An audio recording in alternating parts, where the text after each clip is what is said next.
All of this discussion we've been having in the last few weeks about same-sex marriage and transgenders in weddings and what's appropriate and what isn't appropriate for Christians has raised other questions, and we've been getting some, excuse me, some responses on our social media about the distinction between gay and trans weddings, and weddings between male and female unbelievers, and mixed faith weddings, and marriages between divorced individuals.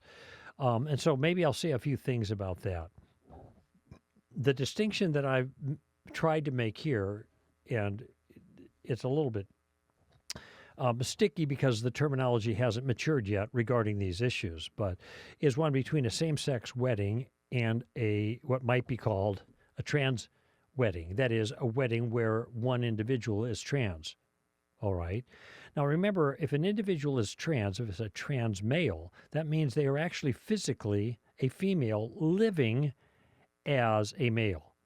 Not having surgery, that's transsexual, but transgender is one that is posturing as the opposite sex from what they are physically. So in a same-sex wedding, you have two members of the same sex that are being joined together, okay? In a trans wedding, you may have two members of the same sex that one or the other is trans. That is, you could have two men being married to each other, and one is wearing a dress. Let's put it that way. The trans female is wearing a dress, a gown, and there you have a same-sex wedding. But if you have a trans man and a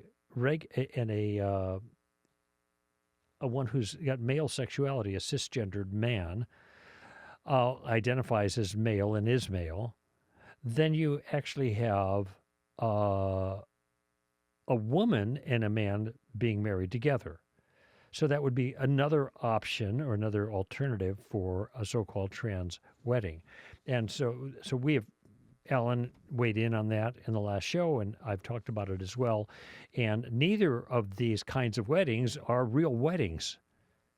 They aren't the kind of thing that God is promoting, although Amy would make the distinction. If it's a male and a female, then it's a real wedding, but maybe pursued under the wrong kinds of pretenses when one is trans.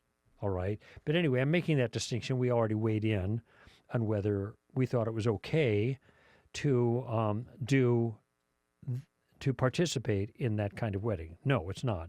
We'd be celebrating something we can't justifiably celebrate. Now, Robbie Lashua mentioned a couple of weeks ago in our group discussion on our team that he, as a minister, has done weddings, but he would never do a wedding with trans people or with a same-sex marriage. And his point was, if I can't in good conscience do the wedding, I probably shouldn't attend the wedding. Now, this same principle would apply also with mixed faith weddings if what is in view here is a Christian marrying a non-Christian. And the reason that's distinctive is because the Scripture tells us specifically, do not be unequally yoked with non-believers. In other words, don't be yoked together in an intimate relationship. The picture there is of cattle with a yoke over the two of their shoulders, and they're pulling together with someone who's going to be pulling in a different direction. That makes no sense. And actually, the language in 2 Corinthians, 5-ish, right in there somewhere, is much more aggressive. It says, what has darkness in similarity to light? You know, what do they have in common? They don't. They're totally contrasted. So if there is a believer marrying a non-believer, and this is clear that they're both non-believer, that one is the believer and one is the non-believer, then this is not a union that a faithful Christian minister can officiate in, and therefore, it seems, a faithful Christian cannot attend, okay? Because they'd be celebrating something that God says should not happen.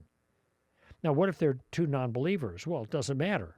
As long as one's a male and one's a female, there's nothing wrong with going to that wedding. There's nothing suspect about the nature of that union. It just turns out that they're not Christians. All right.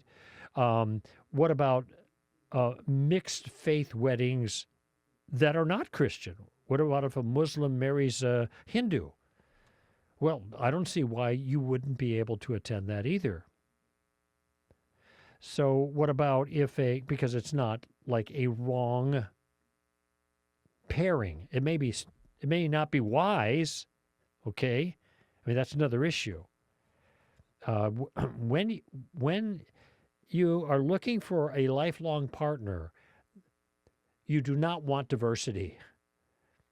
The less diversity, the better. Some diversity in small things, that's fun. But diversity in big things, that's trouble. Okay, you don't want a lot of diversity.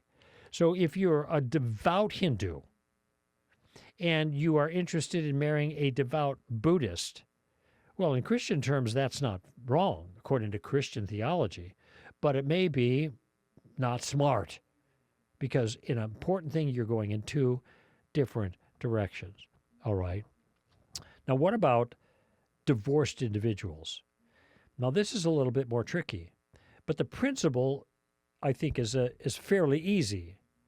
The principle is if the person who's getting divorced is remarriageable according to scriptural standards, then there's no wrong. If it's okay for them to be remarried, then it's okay for you to go to the wedding. If it's not okay for them to be remarried, in other words, if they didn't get the divorce for a biblical reason, and I happen to think that the biblical or legitimate reasons are a little bit broader than the kinds of specifics that we see in Scripture, like adultery on the one hand or abandonment on the other. We see that in Jesus' teaching and then also in Paul in Romans 8, or rather 1 Corinthians 8. I think there's some more to be discussed about other extreme situations, and the person who does such a good job in that has written a book on divorce and remarriage. His name is Wayne Grudem. It's a smallish book, but he goes into some detail about the biblical language that indicates there's some other severe circumstances in which a person is no longer obliged to be married because the marriage trust has been severed, assaulted, however you want to characterize it, so egregiously that there's no obligation to stay married. Now, you'll have to read his book to see his reasons. I'm just saying, whatever the category of legitimate divorce, if the divorce is legitimate before God, then remarriage is legitimate. And if remarriage is legitimate, then there's nothing wrong with going to the wedding. So we're trying to be consistent across the board here. If the marriage is appropriate before God, then that's something we can celebrate. And it seems to cover all the bases. Now, just a word on Robbie's advice. If I couldn't marry them, then I wouldn't go to the ceremony. And John Noyes on our team had some observations about that. He said, "Well, I've gone to lots of weddings, okay, that I wouldn't perform. I've gone to a Hindu wedding, and really had a great time with these friends of his, and I wouldn't perform a Hindu wedding, and but going to that wasn't a moral compromise." All right. He's gone to a wedding of an atheist and his wife.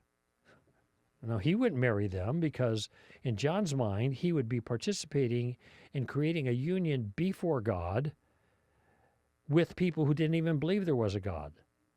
So there's no real solemnizing in their mind the process.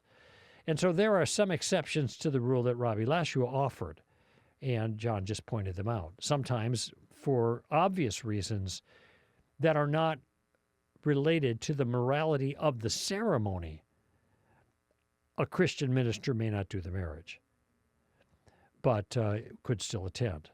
But I think in general that's a pretty good guideline that Robbie gave.